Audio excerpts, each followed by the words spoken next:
Good evening, viewers. We now bring you a statement on the Gambia government's position on the tragedy in Côte d'Ivoire or Ivory Coast. And the statement reads: The events in Ivory Coast have vindicated us on our earlier assertion that Western neo-colonialist sponsored agents in Africa that owe allegiance only to themselves and their Western masters are ready to walk on thousands of dead bodies to the presidency. This is what is happening in Ivory Coast. Africans should not only wake up, but should stand up to the new attempts to recolonize Africa through so-called elections that are organized just to fool the people, since the true verdict of the people would not be respected if it does not go in favor of the Western-backed candidate, as has happened in Côte d'Ivoire and elsewhere in Africa. What is really sinister and dangerous about the neo-colonialist threat is that they are ready to use brute force or carry out outrageous massacres to neutralize any form of resistance to the Western selected president, as has happened in Ivory Coast.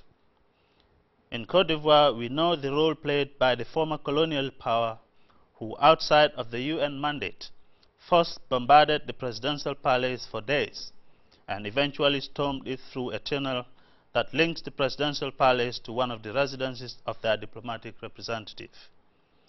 The reasons for the bombardment of the presidential palace prior to the raid was, according to them, to prevent Gbagbo using heavy weapons against civilians. But both the UN and France were aware of the outrageous massacres of civilians. Entire villages that supported President Laurent Gbagbo were wiped out by so-called Republican forces fighting for Ouattara. Were Gbagbo supporters not supposed to be protected by the UN and French forces against massacres? These so-called Republican forces were supposed to be fighting for democracy, ended up killing thousands with impunity, and are now engaged in massive looting. Our position is very clear.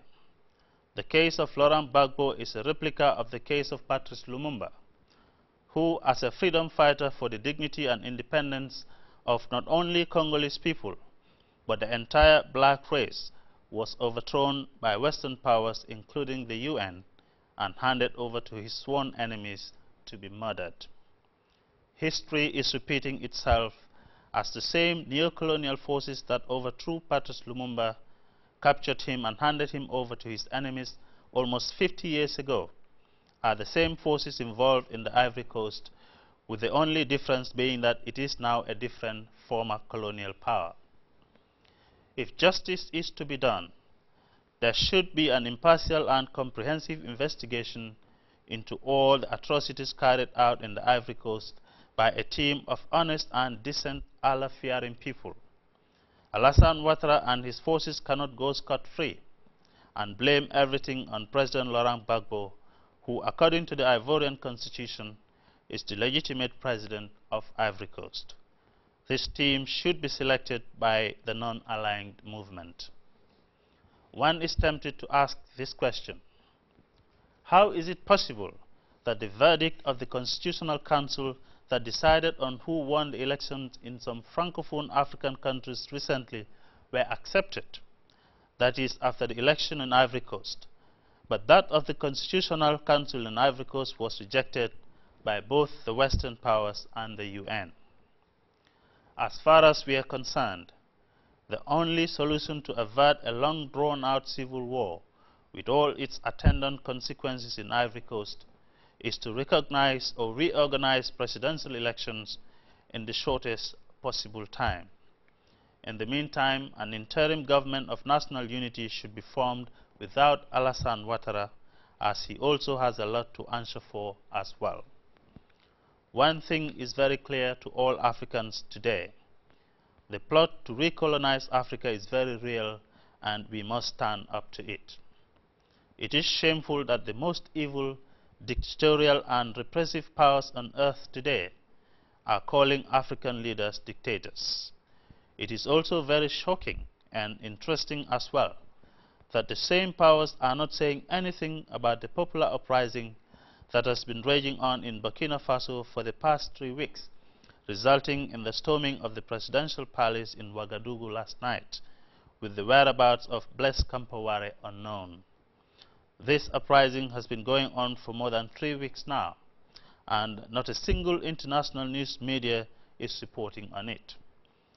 It is possible in today's world that such an uprising can take place in a country like Burkina Faso, so close to the Ivory Coast, a dusk-to-dawn curfew imposed for 2 weeks without the Western media, including those of the former colonial master, knowing about it.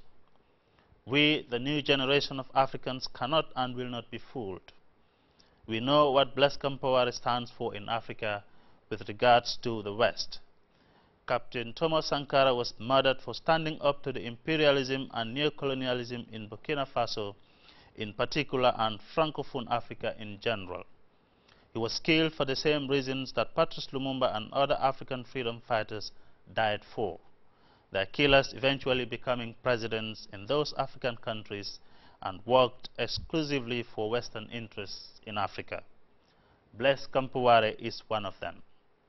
He has a lot to answer for the civil wars that ravaged Liberia, Sierra Leone and Ivory Coast then and now.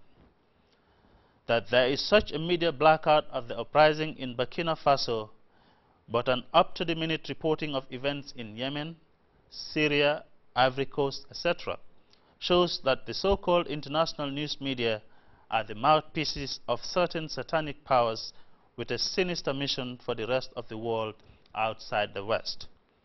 Why can't the West respect Africa's independence and dignity?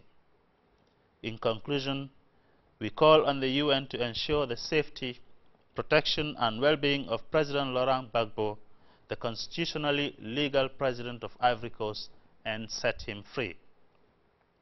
He cannot be tried whilst Alassane Ouattara, the internationally selected president, goes scot-free after massacring thousands of civilians just to be president.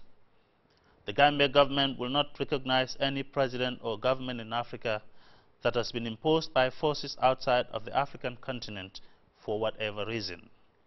We know what those governments and presidents stand for in Africa. They loot African resources on behalf of the powers that brought them to power. May Allah the Almighty guide, guard and protect Africans by giving us the courage to stand up in defense of African independence, dignity and the protection of our natural resources from those hungry locusts on the rampage in Africa. The road to total liberation may be tough, but we shall prevail very soon, inshallah. That was the statement released by the Gambia government on its position on the tragedy in Côte d'Ivoire or Ivory Coast. Thank you.